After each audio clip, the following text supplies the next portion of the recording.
السلام علیکم ملګرو د خانه کعبې تاریخ موږ شوګه مسلمانان او یو خبره ډېره افسوس سره وکړم د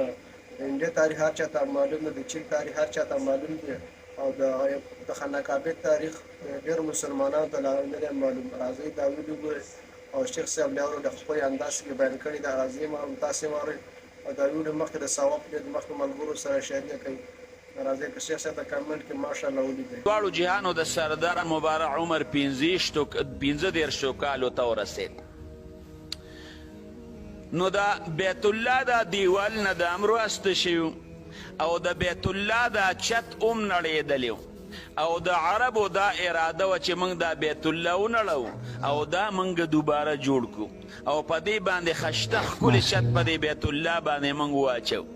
خو لیکن چاند پې زړه نشو کولی. هر سړی په دې باندې یریده یره که دا بیت الله موږ شهید کړو لکه جومات سړی نه وي جوړی نو شهید کوي بیا روانی بیا. نو که دا بیت الله موږ شهید کوو هسې نه چېته ضرر راته ونه رسي او تکلیف راته ونه رسي نو هېڅ چا هم د بیت الله په شهید کولو د خانه کعبې په شهید کولو باندې زړه نشو کولی.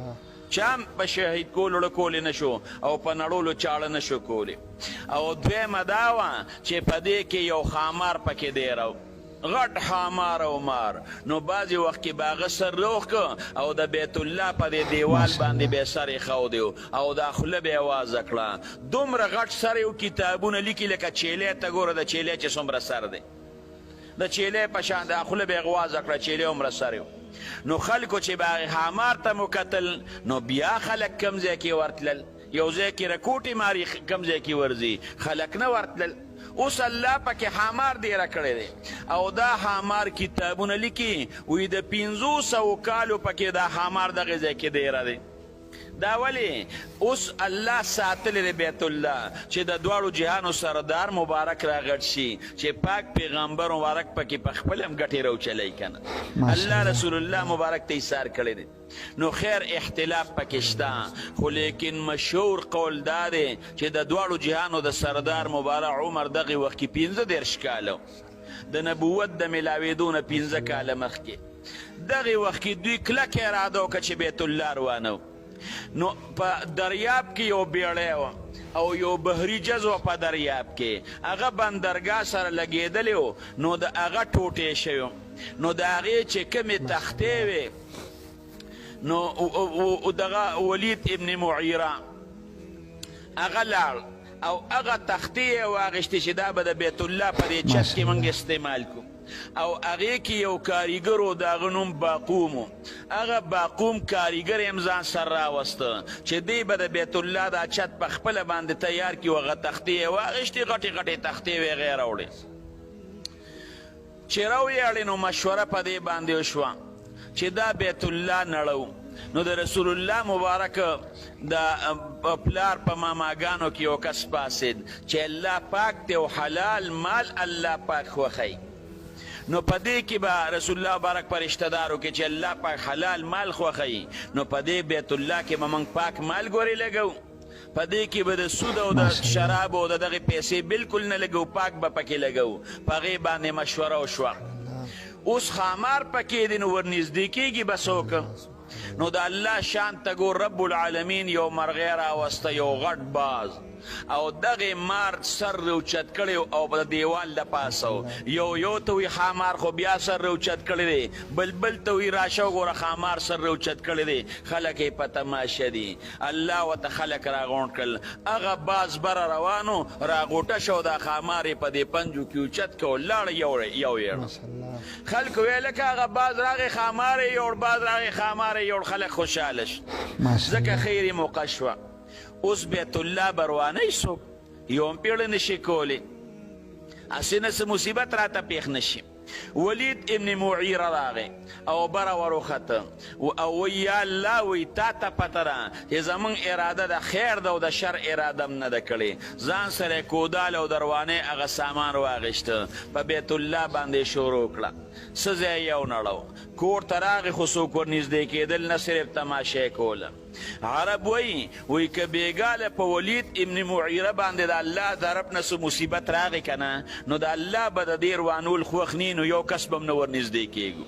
او کدا ولید ابن مغیره بیګاله بچ پاتې شو او په ده باندې مصیبت رانغی نو د الله به د دې پروانولو باندې بیا راضي وي بیا به ورسره موږ هم ملګري شو ټول خلک په دې انتظار دی چې بیګاله په ولید ابن مغیره په کور څه ګړز راځي او که نه ساپت به راځي او که نه شپې کور کې تېره کړه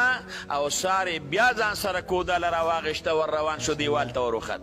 خلکو ته پته ولګېده چې په داسې مصیبت رانغی بس الله په دې باندې راضي دی نو د بیت الله رونو اوس هم چې ورشه څلور دیواله دي حتیم مبارک اخو هغې نه هم لنډې دیوال ته دی نو د بیت الله هغه دیوالونو عربو کې قبیلې وي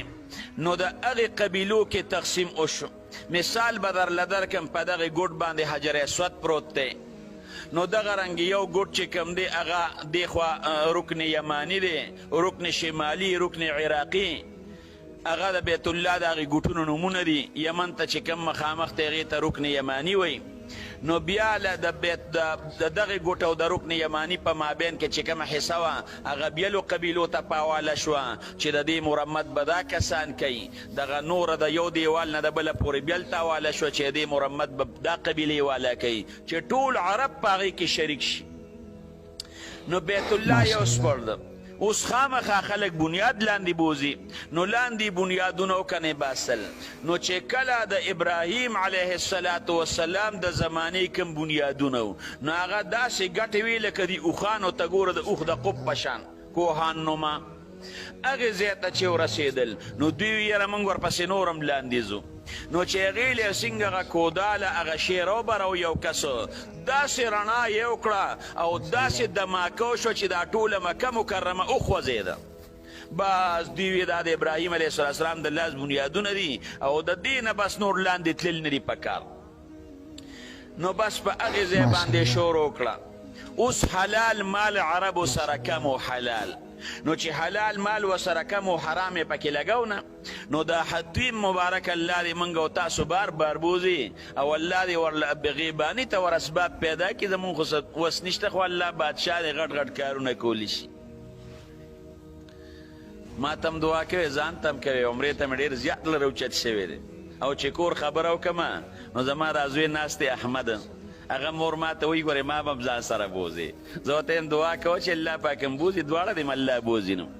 الله دې موږ هم بوځي الله دې تاسو هم بوځي او زما دا زوی دی احمد الله دې دې هم بوځي بابا ما به هم ځان سره بوځي زه یم الله دې هغه نور بچي م را سره ملګري کړي او تاسو مونږ ټول الله پاک بوتلی کړي خوند کوي نو خیر د الله شان دی چې اوس بیت الله یې جوړو حلال مال کمو نو دا چې کوم حتیم دی نو دا د بیت الله حصه